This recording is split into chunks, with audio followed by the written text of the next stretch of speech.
American Christianity is in the midst of an identity crisis. Attendance, especially among millennials and Gen Z, is in steep decline.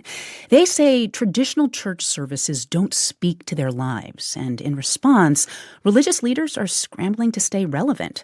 NPR's John Burnett reports on 3 churches in Knoxville, Tennessee that are experimenting with new ways to offer meaning in people's lives. At a community garden, a small group huddles around a fire pit under the limbs of an expansive box elder tree. Church is about to start, and it's cold. God our Father, we are just so thankful for this time that we have to share this morning.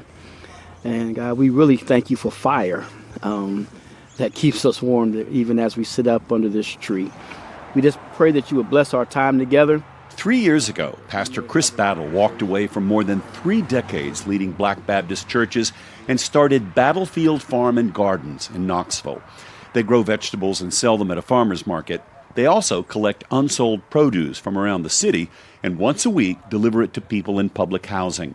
Why did he leave? Battle, a big man with a pipe clenched and his generous smile, had noticed that more and more people were turned off by the sermons, the pitches for money, the Sunday morning formality of it all. So I said to myself, maybe we need to begin to do church differently. But what does that look like? And I didn't know until I got to the garden. The people who come to Battlefield Gardens on Sunday morning are mostly refugees from traditional religion. Battle delivers a brief sermon on the teachings of Jesus. They talk about it. Then, instead of altar calls or Holy Communion, his congregation, such as it is, tends to the 50 raised beds of kale and eggplant, string beans and squash, tomatoes and greens, as well as the chicken coop and compost pile. People, when they come to the garden, they'll have conversation with you. But you tell them you're a pastor, the conversation changes. Okay? They hide their liquor. They quit cussing. I mean, everything changed. But you tell them you're a farmer, and they start telling you what color their thumb is. And I'm like, wow. Meeting people, developing relationships with people in the garden, and it's not happening in the church. People are running away from the church. Indeed they are. Last year, Americans' membership in houses of worship fell below 50% for the first time since Gallup started its authoritative religion survey.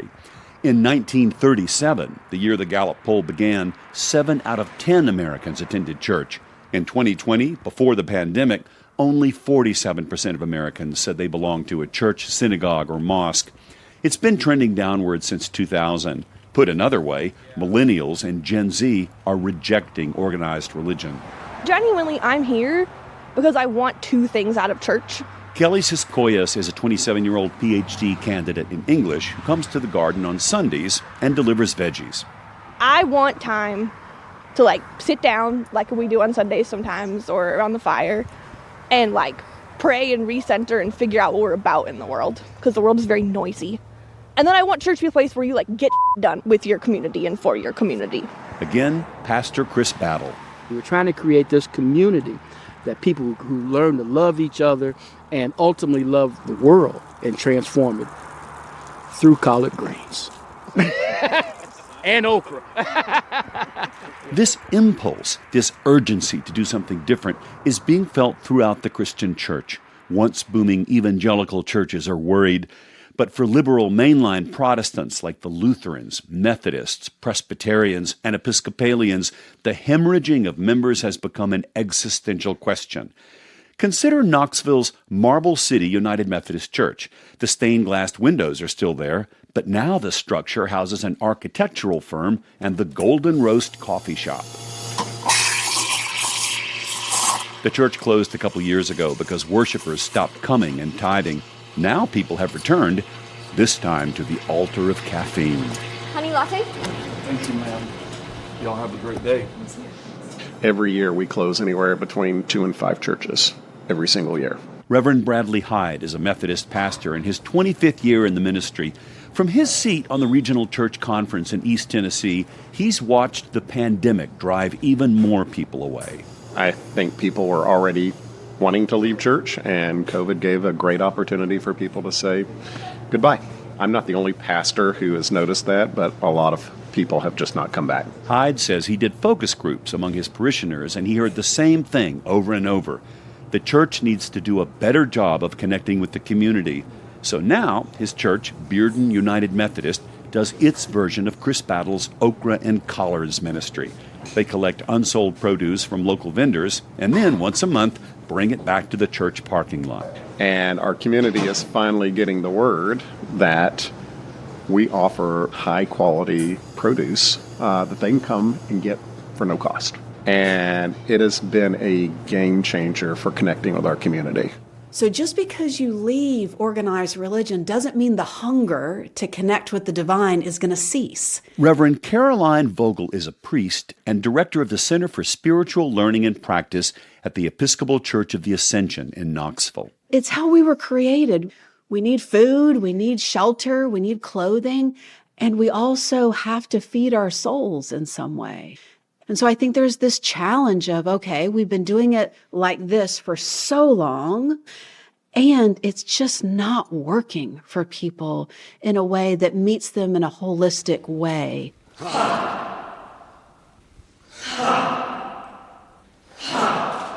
On this Sunday evening, it's Breathing Under Stained Glass. About 30 people, mostly folks who don't attend regular church, sit on yoga mats on the terracotta floor in Ascension's stately, hushed sanctuary. Vogel and another priest, in workout clothes, direct these breathing exercises from the front of the church. Your human breath is infinitely connected to the divine breath, so that as you breathe, you are being breathed by the Holy. On other Sunday nights, they offer a Celtic service, a book group, and something called Tools of Aliveness. After Breathing Under Stained Glass, I approached Jamie Hampton, a 44-year-old Tennessee state employee.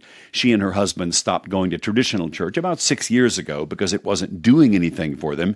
Now she comes to Ascension's Sunday night events. I was raised Independent Baptist where you don't even wear pants in a church, so laying in a yoga mat in the floor was a little weird, but wonderful. The breathing linked with feeling the Spirit is really important to me, and it stays with me more than just a sermon and some hymns. Back at the fire pit at Battlefield Garden, Baptist pastor Chris Battle says he used to measure the success of a church by what he calls the BPs.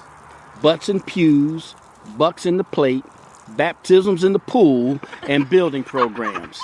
The BPs, that's how you grow a church, right? When he was senior pastor, the question used to be, how can the church change the culture? Today, it's how do we change the culture of the church? John Burnett, NPR News, Knoxville.